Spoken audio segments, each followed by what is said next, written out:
அஸ்ஸலாமு அலைக்கும் friends, welcome to Hasees recipes Tamil. நம்ம இன்றைக்கி பார்க்க போகிறது எல்லாருக்கும் ரொம்ப பிடிச்ச குல்ஃபி ஐஸ்கிரீம் வீட்டிலேயே எப்படி ஈஸியாக பண்ணலாங்கிறத நம்ம பார்க்க போகிறோம். நம்ம கடைகளில் சாப்பிட்றத விட இது ரொம்ப டேஸ்டியாகவே இருக்கும். இதை நம்ம வீட்டிலையே ப்ரிப்பேர் பண்ணுறதுனால இது 100% ஹெல்த்தியானது. வீடியோவை ஸ்கிப் பண்ணாமல் பாருங்கள் ஃப்ரெண்ட்ஸ், அப்போ தான் உங்களுக்கு கிளியராக புரியும். இப்போ நம்ம எப்படி செய்யலாங்கிறத பார்க்கலாம். இது செய்கிறதுக்கு நான் ஹோம்மேட் பாதாம் மிக்ஸ் தான் எடுத்திருக்கேன். இது செய்கிறது ரொம்ப ஈஸி. வெறும் 3 பொருட்களில் ரொம்ப டேஸ்டியாகவும் ஹெல்த்தியாகவும் நம்ம இதை ரெடி பண்ணிடலாம். இது எப்படி செய்யலான்னு நம்ம ஏற்கனவே நம்ம வீடியோ அப்லோட் பண்ணியிருக்கோம். இது வரைக்கும் இந்த வீடியோ பார்க்கல அப்படின்னா அதோடைய லிங்க் டிஸ்கிரிப்ஷன் பாக்ஸில் கொடுக்குறேன். தேவைப்படுறவங்க செக் பண்ணி பாருங்கள், கண்டிப்பாக யூஸ்ஃபுல்லாக இருக்கும். நான் உங்களுக்கு ஏற்கனவே சொல்லியிருந்தேன் பாதாம் மிக்ஸை வச்சு நிறைய ரெசிபீஸ் பண்ணலாம் அப்படின்னு. இன்றைக்கி பாதாம் மிக்ஸை வச்சு ஃபஸ்ட்டு ரெசிபி பார்த்துடலாம். ஃப்யூச்சரில் இன்னும் நிறைய ரெசிபிஸ் உங்களுக்கு அப்லோட் பண்ணுறேன். இப்போ இது செய்கிறதுக்கு 50 கிராம் அளவுக்கு முந்திரி பருப்பு எடுத்துக்கலாம். இது ஆப்ஷனல் தான். 1/2 லிட்டர் அளவுக்கு பால். முந்திரி பருப்பு வேண்டாம் அப்படின்னா நீங்கள் ஸ்கிப் பண்ணிக்கலாம். அது ஆட் பண்ணுறதுனால நமக்கு டேஸ்ட் கொஞ்சம் ஜாஸ்தியாகும், அதுக்காண்டி தான். இப்போ நம்ம பாலை காய்ச்சி எடுத்துக்கலாம். பால் ரொம்ப தண்ணியாக இல்லாமல் கெட்டியாக எடுத்துக்கோங்க, அப்போ தான் நமக்கு டேஸ்ட்டு நல்லாயிருக்கும். பால் நல்லா கொதித்து வர்ற வரைக்கும் நம்ம வெயிட் பண்ணலாம்.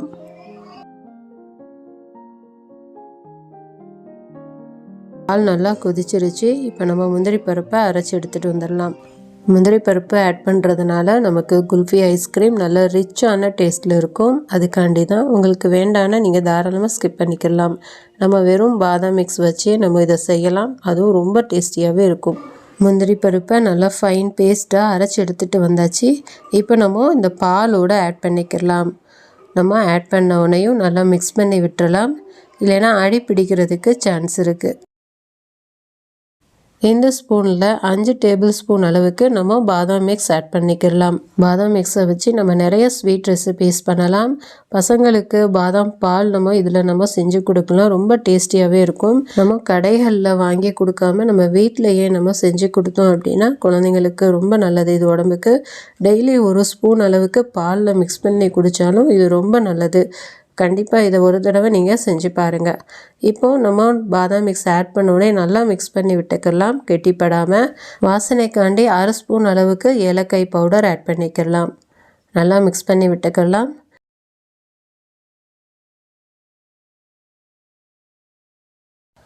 பாதாம் மிக்ஸில் நம்ம சுகர் ஆட் பண்ணியிருப்போம், அதனால் சுகர் செக் பண்ணி பார்த்துட்டு உங்களுக்கு தேவைக்கேற்ப மாதிரி நீங்கள் ஆட் பண்ணிக்கோங்க. நான் 3 டேபிள் ஸ்பூன் அளவுக்கு சுகர் ஆட் பண்ணிக்கிறேன்.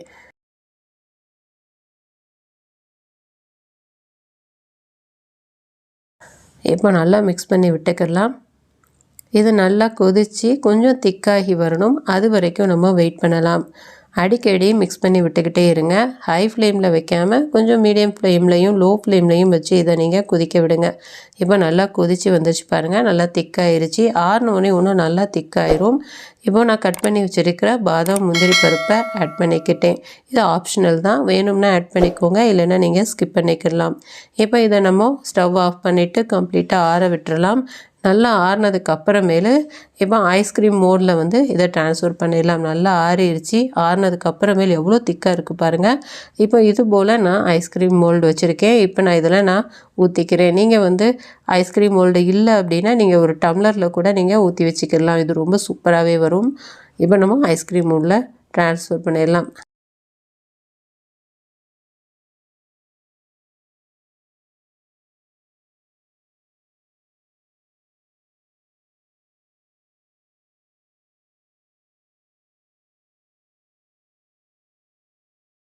இப்போ ஐஸ்கிரீம் மோல்டில் எல்லாத்துலேயுமே ஊற்றியாச்சு. இப்போ நம்ம ஸ்டிக்கு வச்சிடலாம். இதை நம்ம ஃப்ரிட்ஜில் வச்சிடலாம். 8லேருந்து 10 மணி நேரம் இது நல்லா செட் ஆகிற வரைக்கும் நம்ம வெயிட் பண்ணலாம். செட் ஆனதுக்கப்புறமேலு இது எப்படி வந்திருக்குங்கிறத பார்க்கலாம். இதை ஒரு நாள் ஃபுல்லாக நான் ஃப்ரீஸாக விட்டுட்டேன். இப்போ நான் நெக்ஸ்ட் டே தான் இதை நான் வெளியில் எடுத்து வச்சுருக்கேன். நான் ஒரு 2 நிமிஷத்துக்கு முன்னாடியே வெளியே எடுத்து வச்சிட்டேன், இது ஈஸியாக வெளியில் வர்றதுக்காண்டி. பாருங்கள் எவ்வளோ சூப்பராக வந்திருக்கு அப்படின்னு. நீங்கள் ஃப்ரிட்ஜிலேருந்து வெளியில் எடுத்தோடனேயுமே இது எடுக்க வராது. ஒரு 2 நிமிஷம் நீங்கள் அப்படியே விட்டுருங்க. விட்டதுக்கப்புறமேல அது ஈஸியாக எடுக்க வந்துடும். இப்போ நம்மளுடைய ஹோம்மேட் இன்ஸ்டன்ட் பாதாம் மிக்ஸ் குல்ஃபி ஐஸ்கிரீம் ரொம்ப சூப்பராக ரெடி ஆயிடுச்சு பாருங்கள். கடைகளில் வாங்கி சாப்பிட்றத விட இது ரொம்ப டேஸ்டியாக இருக்கும்.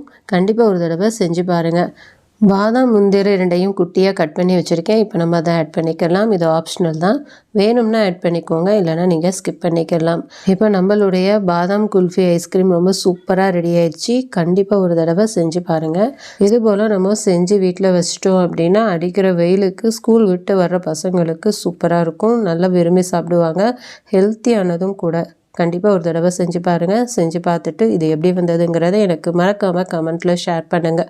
இந்த வீடியோ பிடிச்சிருந்துச்சுன்னா லைக் பண்ணுங்கள். உங்கள் ஃப்ரெண்ட்ஸ், ரிலேட்டிவ்ஸ் எல்லா பேருக்குமே நிறைய ஷேர் பண்ணி விடுங்க.